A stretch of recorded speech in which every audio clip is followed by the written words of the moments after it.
Hej og velkommen til Drive Green TV, kanalen om elbiler, grøn transport og ny teknologi. I dag skal jeg ud og køre i Honda E, en lille japansk bybil, som ser utrolig charmerende ud. Men kan den andet end at se godt ud? Det finder vi ud af i dagens test. Som nogle af jer måske har bemærket, så har vi på det sidste kigget en del på det kommende transportforlig, der får stor betydning for antallet af elbiler på de danske veje. Ja, og hele den diskussion, den holder vi ude af dagens program her i dag. Hvis du gerne vil se mere af det, så kan du følge linket heroppe i hjørnet, der kommer nu. Hvis du ikke allerede abonnerer på vores kanal, så husk at trykke på abonner hernede foran. Så holder vi dig opdateret med gratis videoer om elbiler og grøn omstilling. Og skulle vi så ikke se at komme i gang? Det synes jeg. Dagens Crystal Blue Metallic Test Darling er en Honda E Advance. Med andre ord, topmodellen til 299.500 gode danske kroner. Der er også en basisvariant til en startpris fra 277.100 kroner.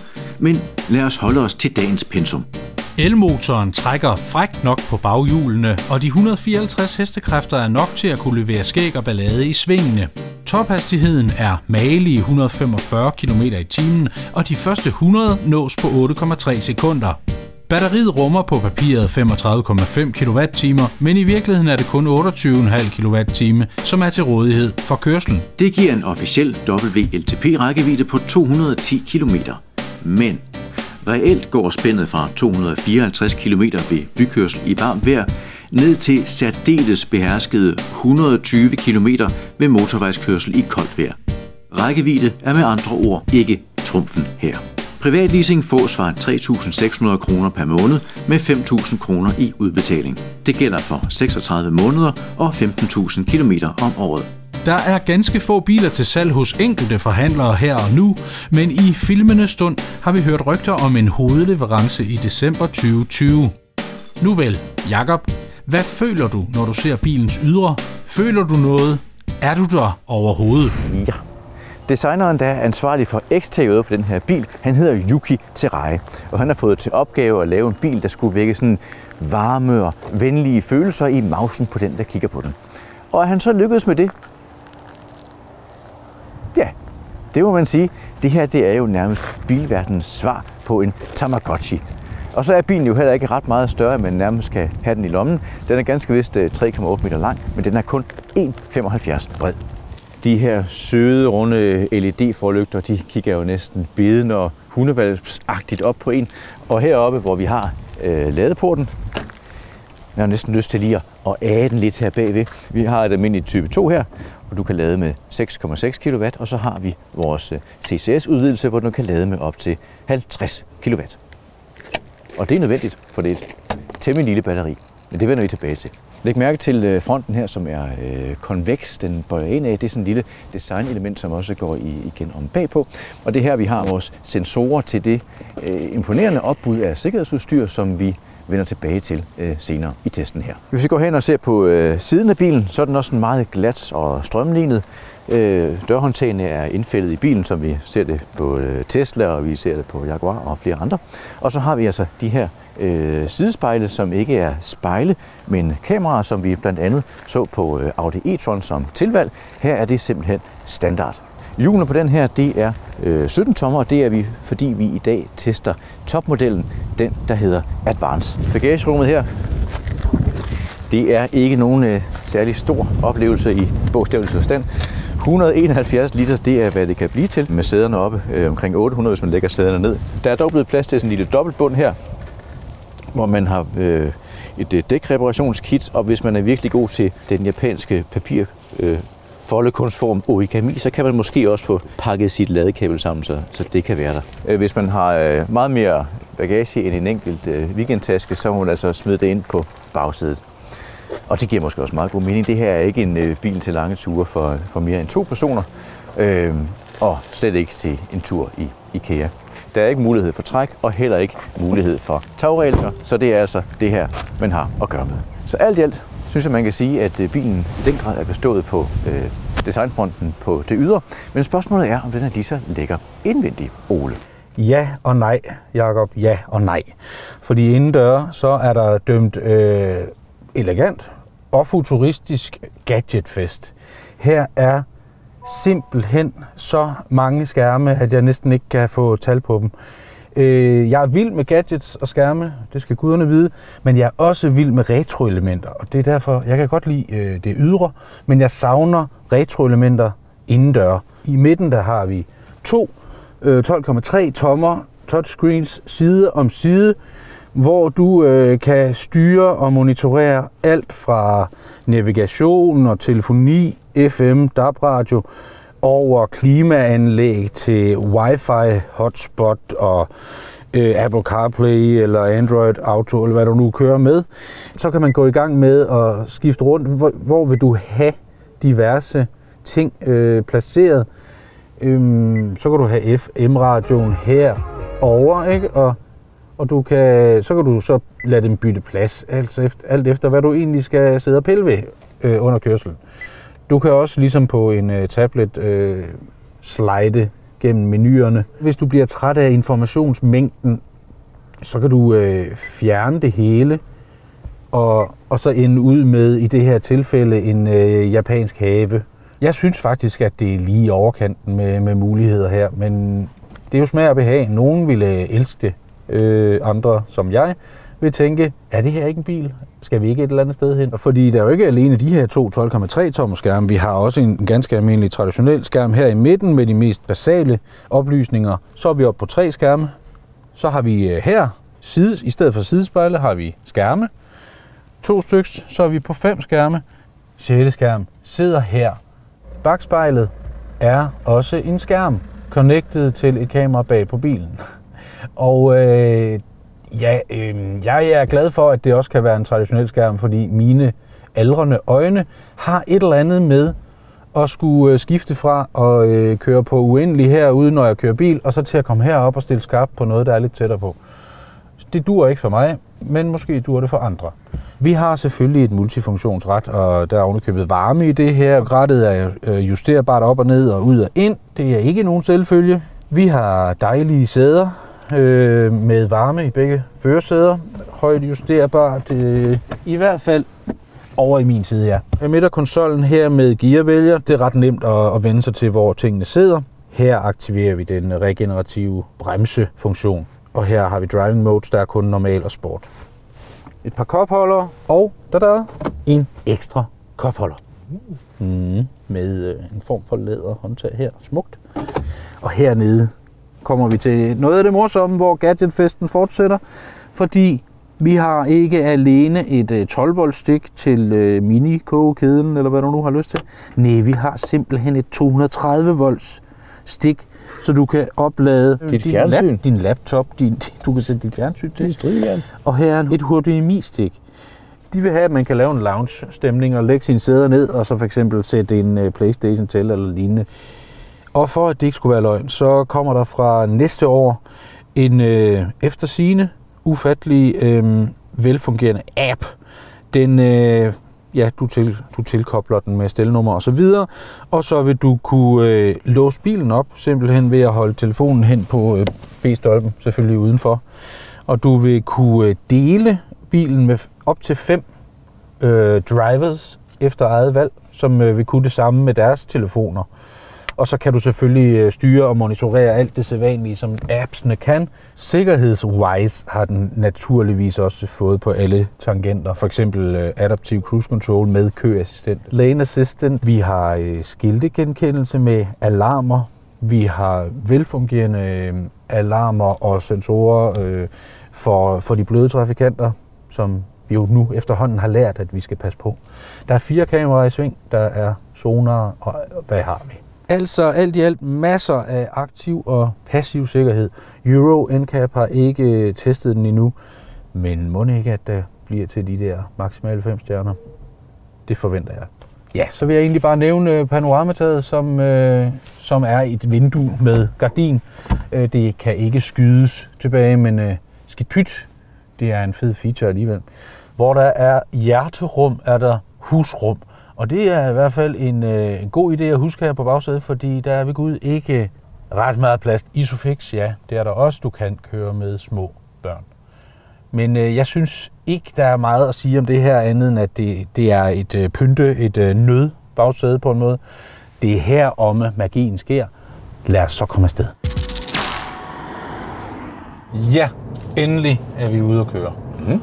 Og selvom at det er et det er gadget galore med denne her bil, så er det jo altså først og fremmest en bil på 4 hjul. 4 hjul, som er placeret i hjørnerne af denne her ikke ret lange og ikke ret brede bil. Og det gør den altså ret sjov at køre i.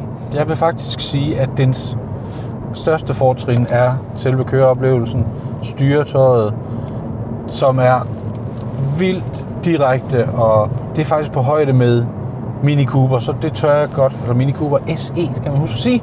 Okay. Det synes jeg, at det er på højde med, måske endda lidt over, men ikke fordi det er bedre, men bare fordi bilen er lidt mindre. Ja. Så go-kart-følelsen er endnu vildere. Okay, det er noget af en anden pris. Det skal du sgu. Ja, det må jeg sige. Den vejer 1,5 ton og har 154 heste. Det er måske ikke prangende, men den er alligevel den er adræt. Mm. Den er så også... Den synes jeg er sløset med min placering på vognbanen, tror jeg. Gud, det var ikke mig, der sagde det. Nej. Den er nok urolig for, hvad jeg kan finde på. Men ja, der er, som vi også oplevede i Nissan Leaf, ufattelig mange alarmer, som bimler og bamler. Og de kan slås fra ind i en af de tusindvis af menuer. Det har jeg bare ikke lige haft tid til. Ude på de små veje, der kan vi også mærke det her skønne påfund at smide baghjulstræk på den. Ligesom i gode gamle dage. Selvfølgelig baghjulstræk uden ESP en livsfarlig ting. Men her har vi ESP, som griber ind, hvis det er ved at gå helt agurk. Men man kan faktisk godt mærke det rundt i de der sving, og særligt hvis man finder et sving med en lille bitte smule grus, så kan man godt fremelske en lille vrid med bagenden. Ja. Og det er fedt. Ja, der er et eller andet over de der baghjulstrukne biler, og så på el. Altså BMW i3 har det også. Ja, for filan. Jeg har ikke på nuværende tidspunkt sat one pedal drive til, fordi det er muligvis mere i byerne, man har glæde af det. Men jeg sætter det nu til alligevel. Fordi, ja, jeg synes, det er fedt. Altså, virker det ordentligt? Det virker i den grad. Vi bremser voldsomt ned, og jeg kan faktisk se her på, vi har snakket tit om, gad vide om stoplysene, de reagerer, når man så bruger den regenerative bremse, og det kan man se her på den lille tegning, at ja. Okay, det er faktisk en ret fed lille detalje der. Så er man opmærksom på, at man måske skal bruge det med lempe, så dem bagved de ikke får bouillongen galt i halsen, hver gang at man slipper speederen. Når vi kommer ud på noget landevej, så sætter vi cruise controllen til, og det gør vi nu. Vi sætter den til 80, og så kan vi læne os tilbage og behøver ikke at kigge på speedometeret. Og dertil kommer, at Lane Assistant begynder at være virksom. Et stykke hen ad vejen vil den styre for os og gøre det glimrende. Men jeg har også oplevet på et tidspunkt, hvor den styrede mig væk fra højre kanten her, for derefter at sende mig hen over midterstriberne. Så hold øjnene på vejen og hænderne på rattet, og så lad den hjælpe til. Så fungerer det. Jeg vil sige, at generelt så har jeg en oplevelse af en komfortabel, støjsvag, pålidelig bil, som på de små veje eller inde i byen også er glad for sving, glad for snævre manøvrer. Så på den måde er køreoplevelsen glimrende. Alt er godt lige indtil, at man får øje på måleren, der angiver, hvor meget strøm vi har tilbage på batteriet. Tallet, det bliver mindre og mindre, og det går lidt for hurtigt. Og man forstår egentlig ikke, hvorfor der står 67% på batteriet, men kun 109 km. Kan det passe? Ja, det kan det desværre godt. Batteriet er ufattelig lille. Hvor stort er det batteriet? 35, 36 kW? Ja, er det ikke det? 35 der omkring. Men den effektive batterikapacitet er omkring 28 kWh. Ja, det er ikke meget i 2020. Vi kan roligt sige, at det er en bybil eller en pendlerbil til nogen, der ikke bor frygtelig langt fra deres arbejdsplads. Ja. Og jeg synes, det er synd, fordi den på så mange andre måder er super vellykket. Jeg vil sige, som passager, så føler jeg mig ret godt tilpas her, og det er jo meget fedt med de her store skærme, og man kan sidde og flytte rundt på dem og have flere ting aktive. Men faktisk ufattelig smart, at du ville kunne udfylde navigationen nu. Lige præcis. Altså, det er sådan en, det er næsten sådan en co-driver-funktion, ikke? Mm. Så kan man sidde og skændes lidt om det. Men altså, jeg synes, man sidder godt. Også som passager, der er faktisk ret god plads til benene her om foran.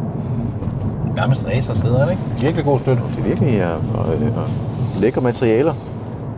Jeg synes faktisk, det er en meget god blanding af det her sådan retrospektive, klassiske med noget træ, som så ikke er træ, og så noget virkelig, virkelig moderne med det her kæmpe skærmsopbud. Mm-hmm. Men Jakob, du har da i grunden været passager for længe nu, har du ikke? Skal du ikke til fadet? Det vil jeg da helt klart gerne. Men vi kan jo ikke lave sådan en flydende overgang. Altså, skal jeg hoppe over nu? Nej, det går ikke.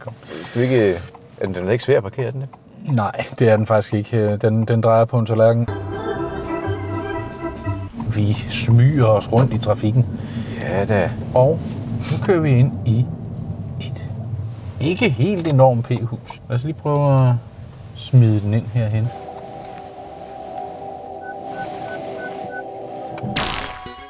Nu har jeg fået lov til at køre. Spændende. Mm-hmm. Skal jeg først finde ud af, hvordan... aktiver... Ja, kamera over her. Den er godt nok. Den er lækker hård i affjedringen af det første, jeg tænker. Mm-hmm.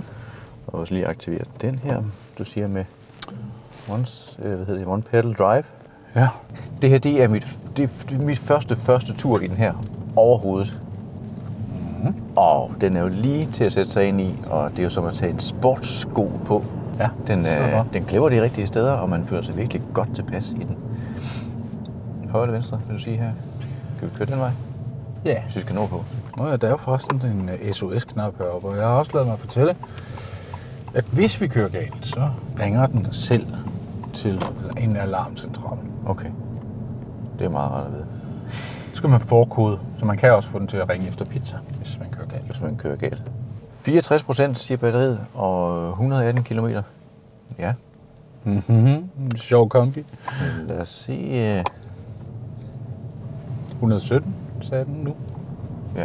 Men lad os komme ud på motorvejen og se, hvordan den har det derude. Den er fed i byen.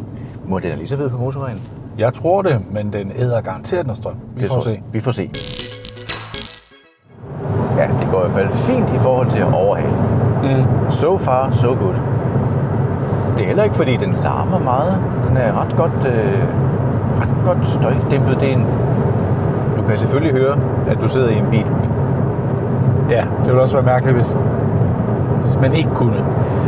Men nu har jeg så genoptaget min lille sport fra tidligere med at holde øje med batteristanden.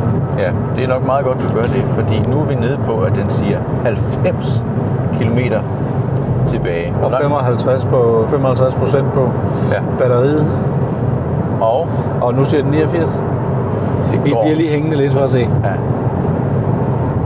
Det går altså forrygende hurtigt. Det går forrygende hurtigt. Vi ligger på de der 130, som man må. Og lige nu siger 87. Vores gennemsnit hedder 29,3 kWh per 100 km. Det er ikke... Det er møg. Ja, det er ikke imponerende. 85, 84.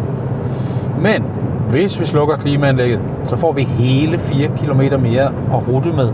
Ja, men alligevel, i en situation som den her, så kan man godt få brug for de sidste 5 km. Ja. Det er, og vi er nødt til at vende tilbage til elefanten i rummet, rækkevidden. Fordi her på motorvejen, der er det virkelig klart, der er for lidt rækkevidde på den her bil. Ja. Det her, det går jo ikke, kære venner. Nej, så skal man skal i hvert fald haste fra lader til lader og krydse fingre. det er der ikke noget ved. Men givet der dog var flere kilometer i den, fordi det er virkelig en fornøjelse. Ja tak til en kop kaffe. Jeg tror, det er på tide. Skål i laderkaffe. Skål i ladekaffe. 12. gang, tror jeg nok. Eller 13. Huskavning. Ikke mig, tydeligvis. Nå, men anyway. Fed. Sjov og nytænkende Honda elbil. Deres første og et ret godt Lucky Strike første gang. Jeg vil dog sige, at jeg synes, den er langt hen ad vejen ubrugelig. Okay.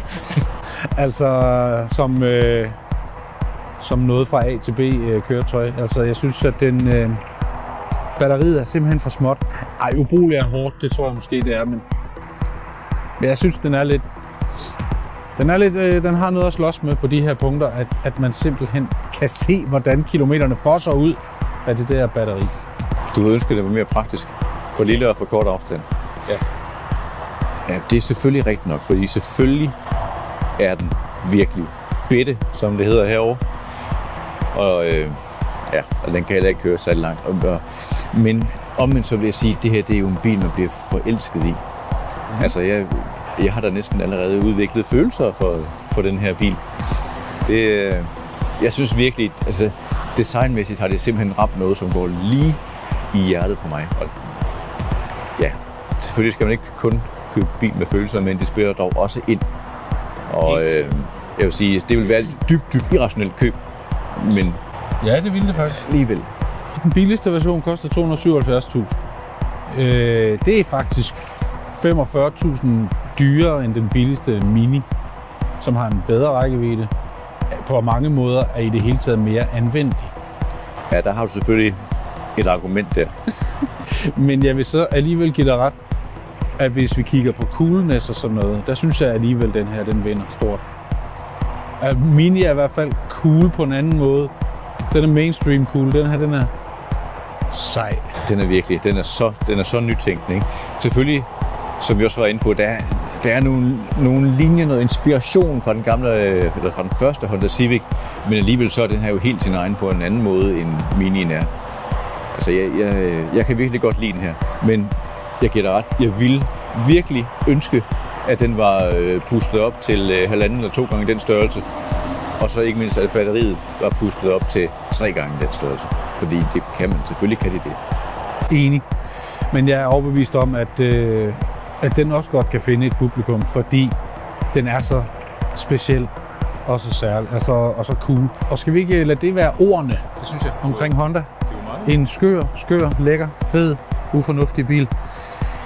Tak fordi I kiggede med. Skulle I få lyst til at gøre det igen en anden gang, så prøv at huske at trykke abonner hernede i hjørnet, så sker det nærmest af sig selv. Ja, så holder vi opdateret med vores nyeste påfund. Så indtil da, kør forsigtigt, kør grønt.